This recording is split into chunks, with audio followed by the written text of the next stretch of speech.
Good afternoon, everyone. This is Andy with NachoNacho, and today we have Kushal from Xoxoday, and we're here to introduce his suite of products and also learn a lot more about his background. And today we're going to talk about the B2B to C growth flywheel and how to implement that for your business. So without further ado, I'd love to hear from Kushal and elevator pitch on his company and all the products that they carry over there. Super. Thanks, Andy. Lovely connecting this evening. So I'm Kushal Agrawal. I'm one of the founders at Xoxoday, and what we do is we help businesses to digitize their rewards, incentives, and loyalty programs. So, rewards, incentives, and loyalty programs exist in every business in some or the other forms and fashion. It can be if you want to acquire a customer, you run a customer incentive programs. If you want influencers to recommend your product, you run a loyalty program or an incentive program for them. If you have a channel partner or a sales team, you kind of give them commission or incentives to them to sell more. Or if you have corporate employees, you reward them and incentivize them.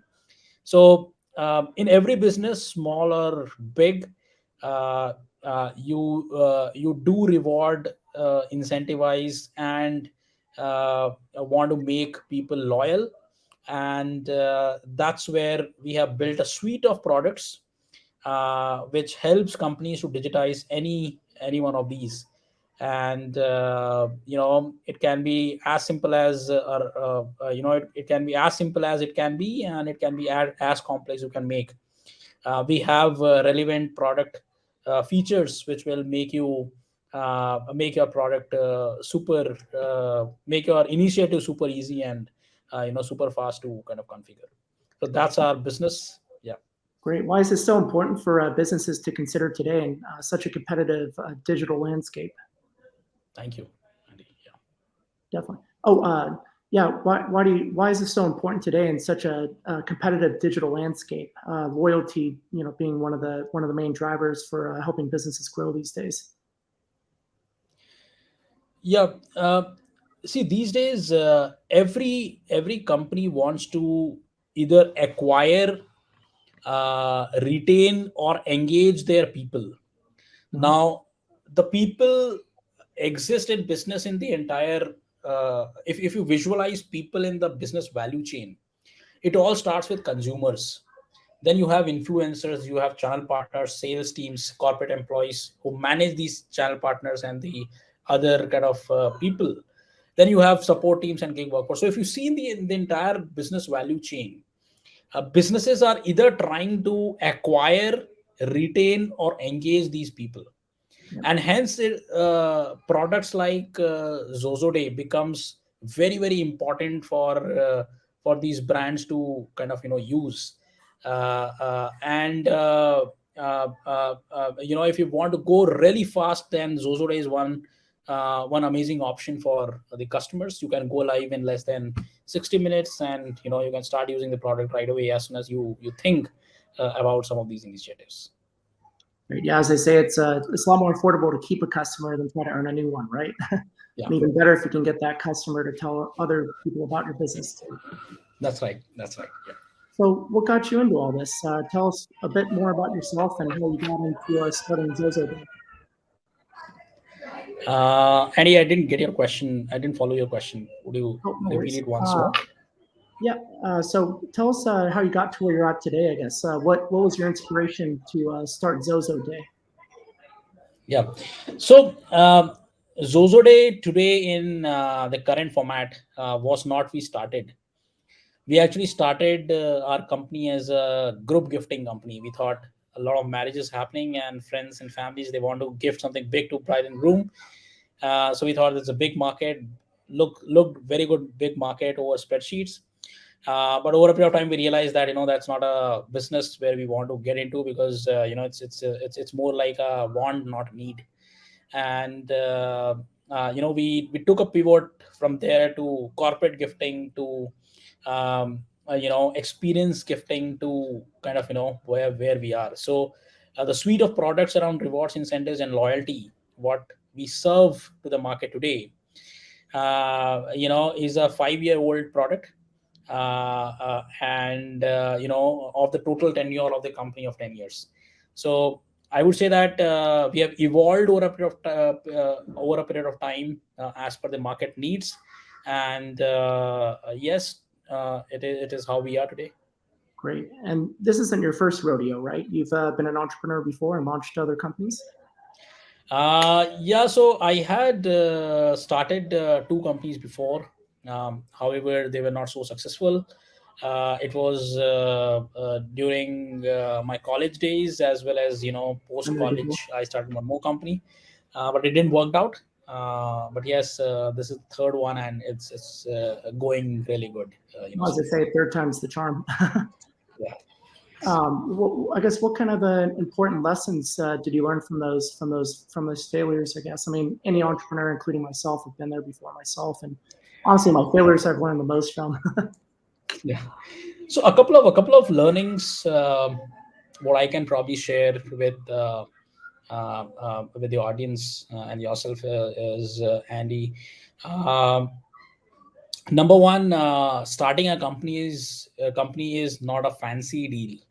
Yeah, It actually consumes a lot of you, and if you actually can extend uh, what you're doing today in your job, you will actually have to spend 100x more than what you're doing in a job. So if you're starting a company, or if you're venturing into an entrepreneur journey, uh, uh, you have to be prepared to get screwed yeah, at all times, right from day one to kind of till the time you exit.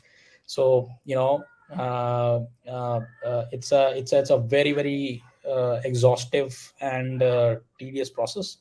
I'm 100% sure even today Mark Zuckerberg would be working the same way he would have been working on the day one. yeah. It's pretty demanding work, I would say, for being an entrepreneur, and you'll have to be prepared for a long run around that. Number two, you'll have to be patient. Patience is a key. Patience, not just in getting a deal. I would say yes, that feels like an examination, but that's not just one type of patience which you have to have. But you have to be patient in terms of getting money on time,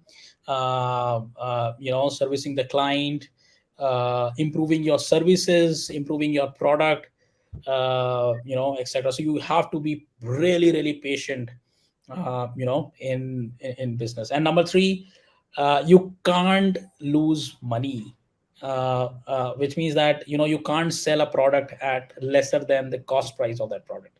Yeah. So your unit economics is very, very important in a business.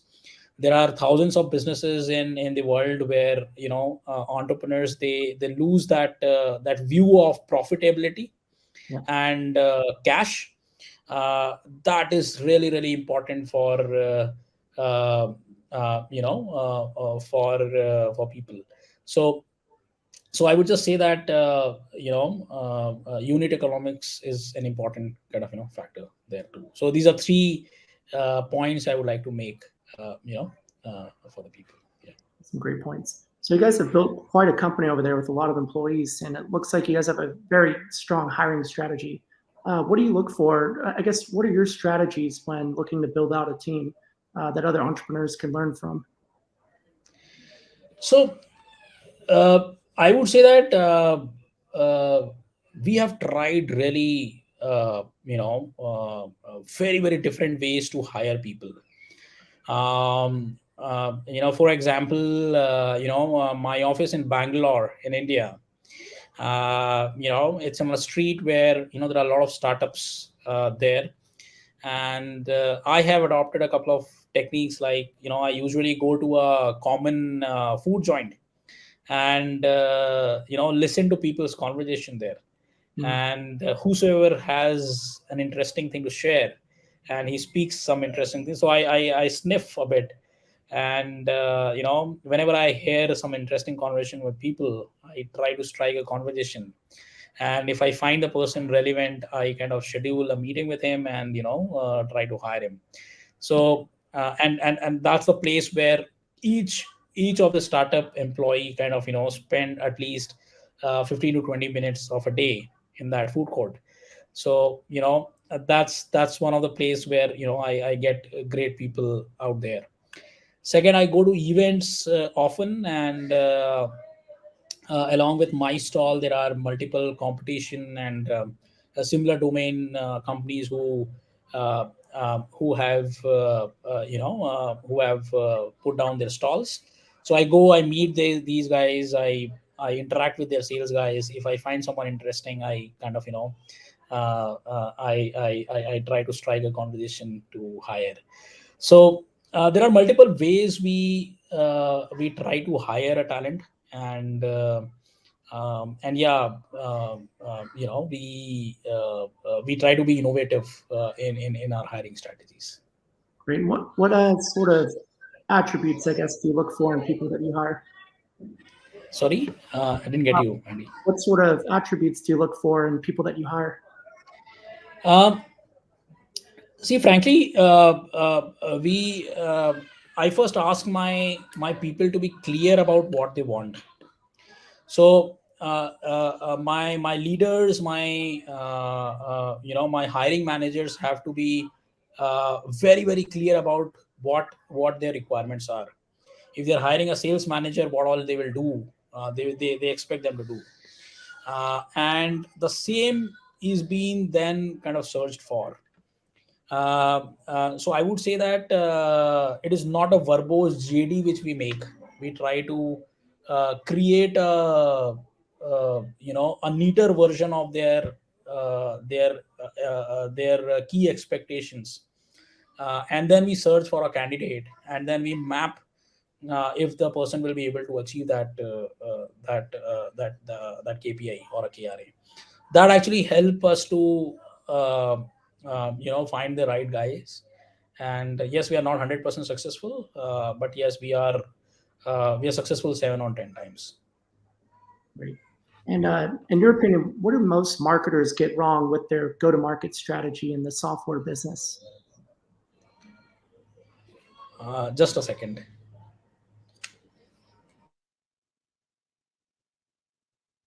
Yeah.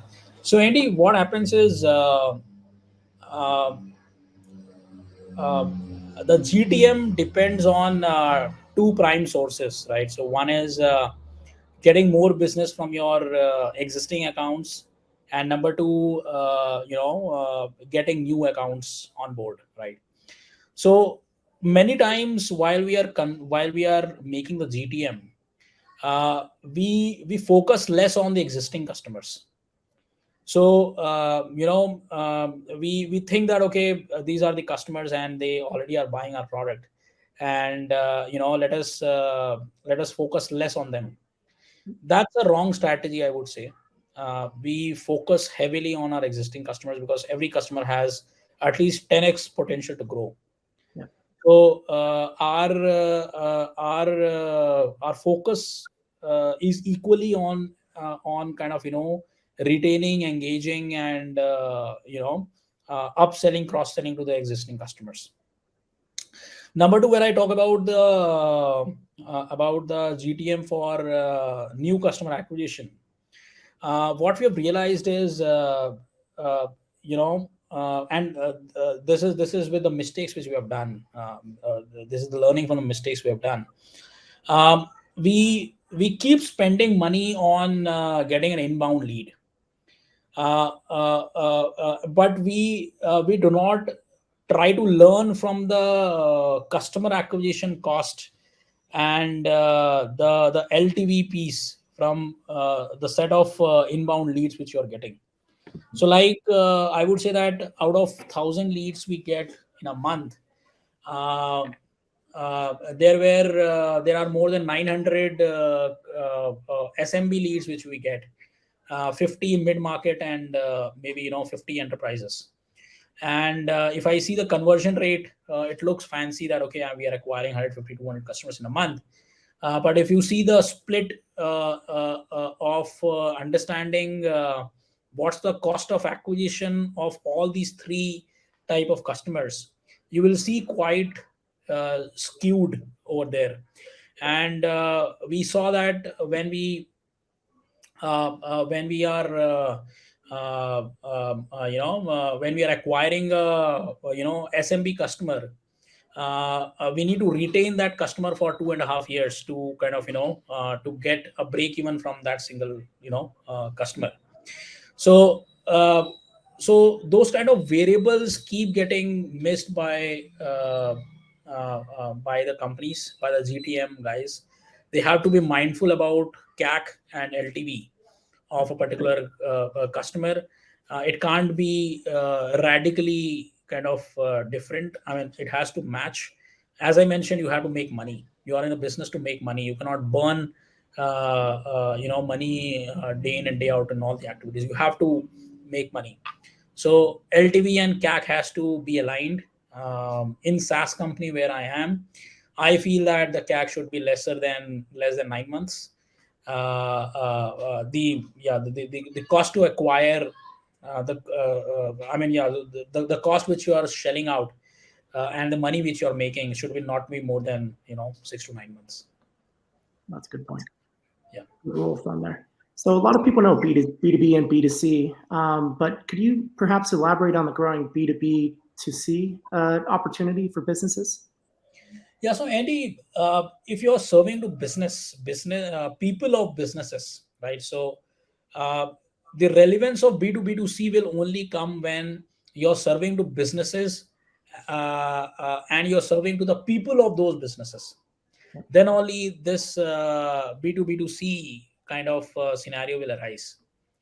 Not all B2B businesses will have B2B2C angle.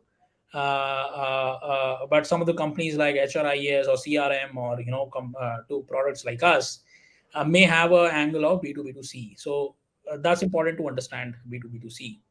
Now, when you have a captive audience, there are a lot of ways you can even monetize these customers.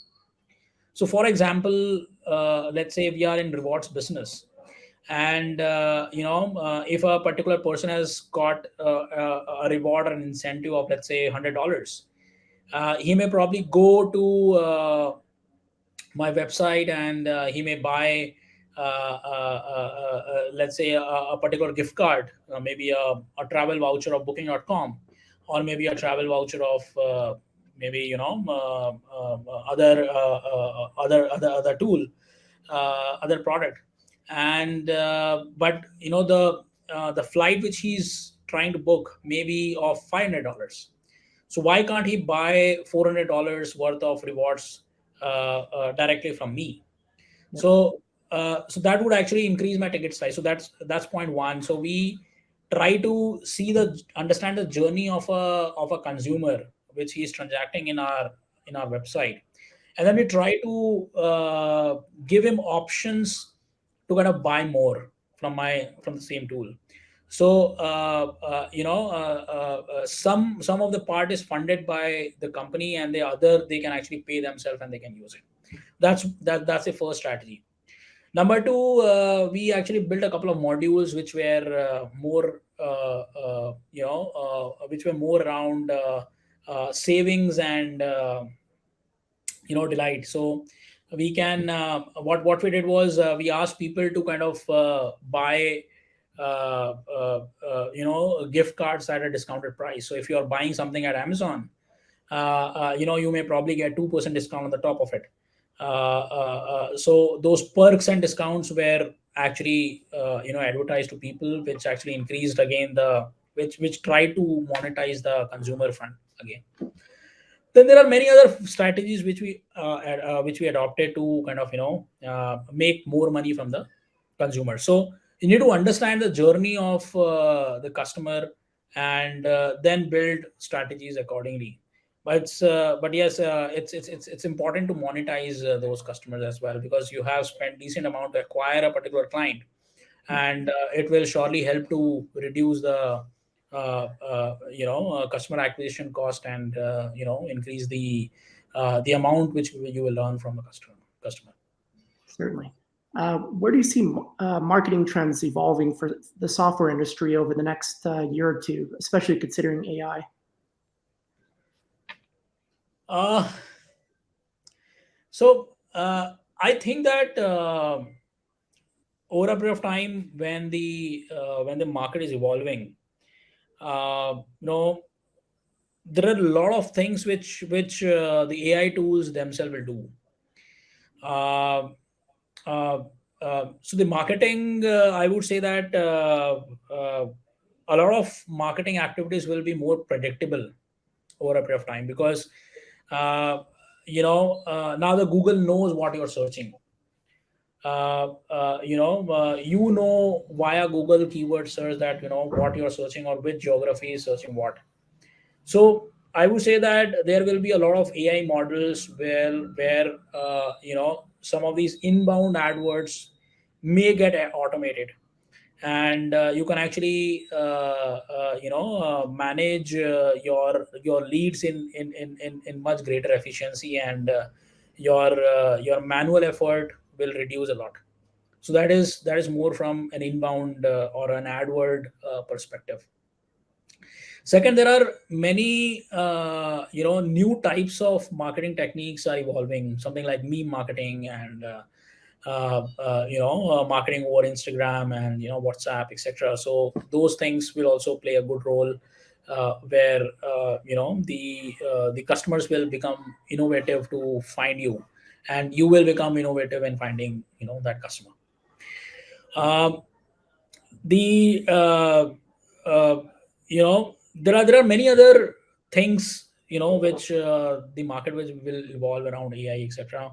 I may not be the best person to kind of answer this, but yes, some of the observation will be, yes, there will be a lot of things which will be automated around marketing, and it will not just be inbound, but it will be a good mix of inbound, outbound, uh, and maybe campaign type of angle, in this space. But yes, I'm not the best person to answer this particular piece for now. Oh, it's a pretty good answer, though. So I guess what challenges did you guys face as a company in the early days, and how did you overcome them? So when we started the company, it was all chaos. So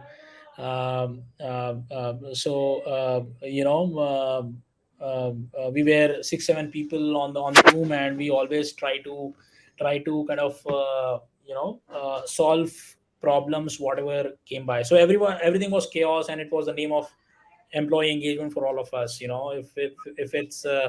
If it's sweeping the floor, we were the ones to do it. We won't get anyone else to kind of get and get cleaning the floor. So initial days were quite interesting, where we had chaos was the name of our engagement, and a way of maybe not I mean, it was a way to get bonded together. Over a period of time, we realized, we learned how to make JDs, how to make what are designations, etc. Previously, we just thought that, okay, I need one person in sales, that's it. But sales has dozens of other variations. We never knew that. So we have learned over a period of time. Then we hired a couple of people from matured companies, from Google, Facebook, etc. And we realized that we lack various processes in place in the company. We lacked a lot of basic hygiene stuffs in the company, which actually matters to the employees. We try to improve that, and in this journey, kind of, we have innovated ourselves, and we have moduled ourselves or modeled ourselves basis the market and its needs and the needs of the people.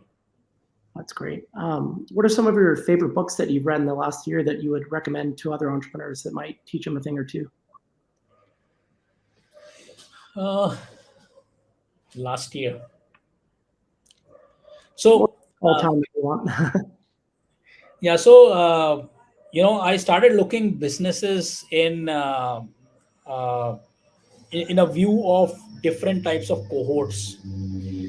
So, for example, previously I had one team for sales doing all hunting, farming, and everything. So I remodeled the entire sales team into a SMB team, a mid market team, and an enterprise team.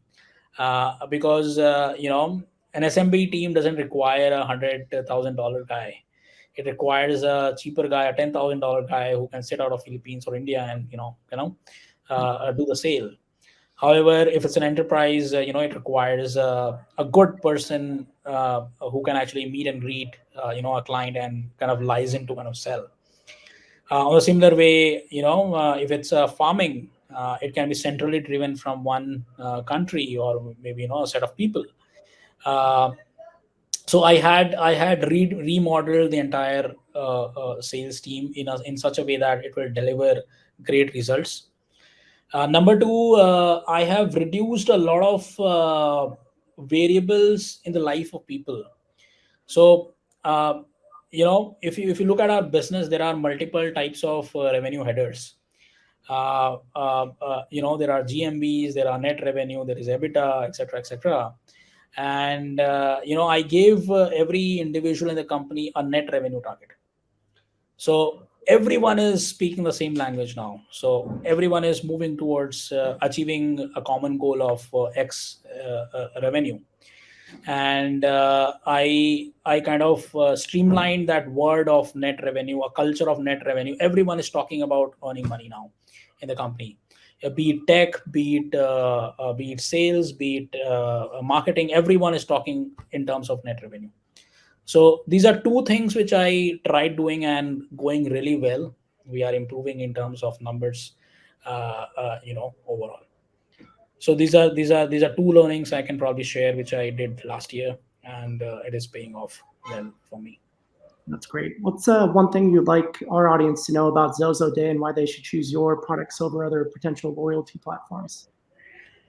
Yeah. So see, there are hundreds of products available in the market. However, the products which we have built, we have number one, we have built a product so light that it can actually integrate with 50 plus daily use apps seamlessly. So if you are using Salesforce for your sales team, I can kind of integrate with Salesforce, and I can automate your sales incentives in a couple of hours time. If you're using MS Teams and you want to engage your employees, I have a plugin for MS Teams, and you can reward your employees on the go. So number one plus point of Xoxoday is it has many integrations available on the deck, and you need not spend hours and days of time to kind of go live, and it will be a very very smooth and seamless experience. Number two, I've built hundreds of DIY features within the tool, so you need not to reach out to Xoxoday every time you want to change the schemes or a reward program. You can actually do it yourself in a very very simple way. So saves a lot of time, back and forth time, and again it brings agility to your programs. Number three, I would say that I'm the only suite of products which covers the entire business value chain in your company. So if you have a requirement for consumer, or maybe if you have a requirement for sales channel, corporate employees, I have a solution ready made for you, and I can kind of expand at any given point in time as per your requirements, right? So and number four, we take data very very seriously. We are secured to global standards, be it GDPR, be it HIPAA, be it SOC, be it ISO. We are compliant to all those certifications, and your data is quite safe with us. While you go with us. So I think these are some 3-4 pointers why I think Xoxoday is way ahead from competition, and the audience should kind of definitely consider our products before taking a call. Well, Kushal, I really appreciate the time today, and I love learning more about your background as well as your products. And if anybody's interested in their products and wants to expand on their loyalty efforts, feel free to check out the Xoxoday products in the NachoNacho marketplace. As you know, we mentioned earlier, it's a lot more affordable to keep the customers you have, or maybe encourage them to become a net promoter for your business, as opposed to spending a bunch of money trying to acquire new customers. So I would highly recommend you check out Kushal's products. And once again, Kushal, I really appreciate the time today, and thanks for coming on Nacho Tuesday. Thank you so much, Andy. Thank you so much for the invitation.